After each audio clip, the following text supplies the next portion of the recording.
Antilabial, remédio para nariz e muita sopa. Pronto. Inclusive, eu estou aqui, né? Você quem acompanha todo dia já deve ter percebido. Daqui a pouco chega a mensagem de gente falando.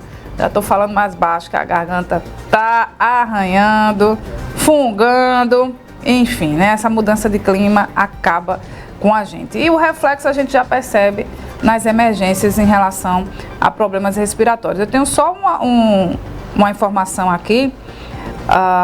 Desse ano, de número de atendimentos de pessoas com sintomas gripais, tá? Números da Secretaria de Saúde de Caruaru, dados referentes à soma dos atendimentos das UPAs Rendeiras, Vassoural e Boa Vista. Em janeiro, 589 casos de sintomas gripais, tá bom? Fevereiro, 704 casos, né? Já subiu de 589 para 704. Em março, vamos lá aqui, 1.367, estão acompanhando a evolução? 589 em janeiro, 704 em fevereiro, 1.367 em março, tá? Pois é, e abril segue aí na mesma pisada. Vamos chamar a Ana Rebeca Passos ao vivo para conversar com a gente, porque as unidades de saúde de Caruaru, como vocês perceberam, nessas unidades seguem registrando casos de virose que são comuns nessa época do ano. Então é preciso ficar atento aos sintomas e se cuidar, porque se tiver, para não ficar tão debilitado, porque realmente debilita demais. Ana Rebeca Passos, bom dia para você. Tudo dentro da normalidade, mas a gente queria entender por que isso acontece, né? Bom dia, Renata. Bom dia a todos que nos acompanham aqui no Manhã Cidade. Bom, eu falo ao vivo em frente à UPA da Boa Vista, que ficou muito conhecida como UPA respiratória durante a pandemia, tá? Fica no bairro Boa Vista, na Avenida Caruaru. Bom, por enquanto uma movimentação um pouco mais tranquila, mas há um pouquinho agora, antes, chegou já uma criancinha no braço da mãe, e aí essa movimentação, como você bem colocou, não é? Vai acontecendo ao longo do dia. Bom, diversos fatores. O clima, né? O vírus sendo espalhado, já que todo mundo está na rua, na escola, trabalhando. É normal nesse período, mas vamos saber, não é? Por que tantos casos estão surgindo em Caruaru e as unidades de saúde estão ficando aí bem movimentadas. A gente convidou para conversar com a gente o doutor Paulo Xavier, que é pediatra. Doutor Paulo, bom dia, bem-vindo à Rádio Cidade. Clima, né? Pandemia passou um pouquinho, todo mundo foi para o trabalho, para a escola. É normal ou não é normal essa quantidade de gente vindo para a UPA? Bom dia. Bom dia, Ana. Veja, o que acontece é o seguinte, esse período é um período que a gente tem mais infecções respiratórias em crianças. Vários fatores contribuem para isso. Até a questão ambiental, porque é um período em que você tem alguns vírus circulando nesse momento, entre eles, por exemplo, o vírus sincicial respiratório, que acaba sendo o principal causador dessas infecções, principalmente em crianças pequenas. A gente tem um período de reabertura das aulas escolar, desse momento das aulas, o retorno das crianças às escolas, isso também favorece essas transmissões, essas infecções. E lembrando que a gente vem saindo de um momento de pandemia, então há um afrouxamento, um relaxamento nas condições de isolamento social, de utilização de máscaras, isso também foi um fator que contribuiu. De certa forma, é esperado esses casos respiratórios nesse período, mas o que a gente tem observado é um crescimento importante, inclusive com pacientes muito graves, por isso que a gente tenta sempre orientar as famílias com cuidados de prevenção com relação a essas infecções respiratórias, principalmente em crianças abaixo de 5 anos. O senhor citou aí um tipo de vírus, não é? Um dos principais. Tem outros?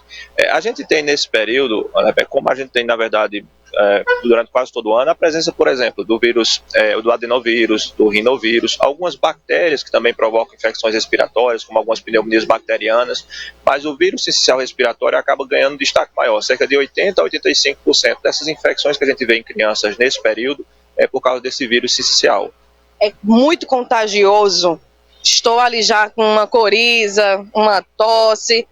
A máscara ainda pode ser utilizada? A máscara ela deve sempre ser utilizada. A gente acabou abandonando um pouco depois do afrouxamento da pandemia, mas a máscara deve ser utilizada principalmente se você tiver sintomas respiratórios ou em ambientes fechados.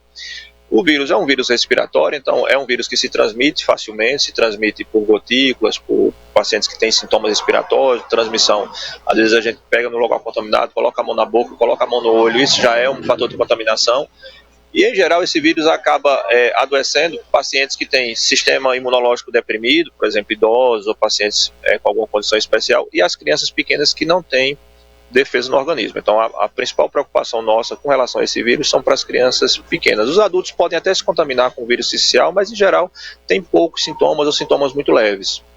Quando realmente procurar uma unidade de saúde? Porque a gente percebe uma grande movimentação nas unidades, né? A gente chegou uma criancinha um pouco antes, aqui na entrevista acabou de entrar outra criança, ou seja, vai vindo, né? Essa sua pergunta é muito interessante, Ana Rebeca, porque é o seguinte, a gente percebe também um certo temor dos pais, a gente vem vivendo um momento pós-pandemia, isso a gente sabe disso, leva isso em consideração, e às vezes a criança começa com sintomas simples, sintomas mais leves em casa, e mesmo assim as famílias acabam levando para a emergência. Nesse momento que a gente está de extrema quantidade de pacientes nas emergências, uma situação muito caótica, a gente orienta que apenas sintomas mais graves, então crianças abaixo de 4 anos ou 5 anos, que tenham desconforto respiratório, ou seja, aquela dificuldade para respirar, uma febre alta persistente por mais de 2 ou 3 dias, a criança que não está aceitando a alimentação, a criança que está muito prostrada, ou seja, muito molinha, essa criança deve ir para a emergência. A criança que fez uma tosse, uma coriza, uma febre leve, essa criança poderia, a princípio, ser cuidada em casa ou ser levada para avaliação do seu pediatra no ambulatório ou no consultório, ao invés de levar essa criança para a emergência. A gente encerrar, doutor Paulo Gustavo, pediatra. Alguns dados já foram citados pela Renata Torres aqui, mas o que chama a atenção é que o mês de abril, a gente tem até a data do dia 16 de abril, né, 13 mil atendimentos adulto e pediátrico nas unidades da Rendeiras, Vassoural e Boa Vista. 981 casos são sintomas gripais. Até o dia 16. Hoje é que data? 26, né? Dobra esse número? Basicamente sim, a gente vê que abril e maio são os picos que a gente tem desses sintomas respiratórios. Então, se a gente faz uma perspectiva desse crescimento, a gente percebe que ainda estamos na crista da onda, ou seja, esses números vêm crescendo em janeiro, fevereiro, março, vem sendo acompanhado pela epidemiologia, pela vigilância epidemiológica, e a gente faz perspectivas que agora, abril e maio, a gente atinge realmente o patamar de contaminação. Por isso a recomendação importante para as mães: evitem lugares fechados, usem máscara, evitem contato com pessoas com sintomas respiratórios. Se a criança em casa tiver algum sintoma respiratório, tosse, coriza, febre, não leve essa criança para a escola, não leve para a creche, não leve para o hotelzinho, para não contaminar as outras crianças.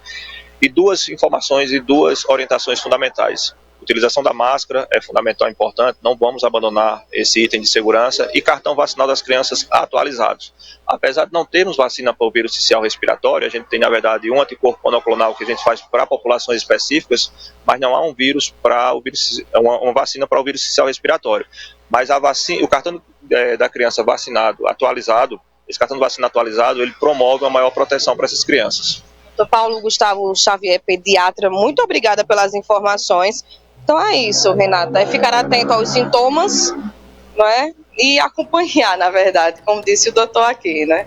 Para não ter que já procurar uma unidade de saúde. Ô, Renata, e também a gente tem a informação que a gente está apurando, né? Que tem a UPA do Salgado, não está funcionando. Então, aquele público do bairro que ia para essa unidade, até nesses casos, estão indo para outras unidades de saúde em Caruaru. E aí, talvez o aumento da movimentação também, porque tem uma unidade no bairro tão grande como o Salgado que está sem funcionamento. Renata.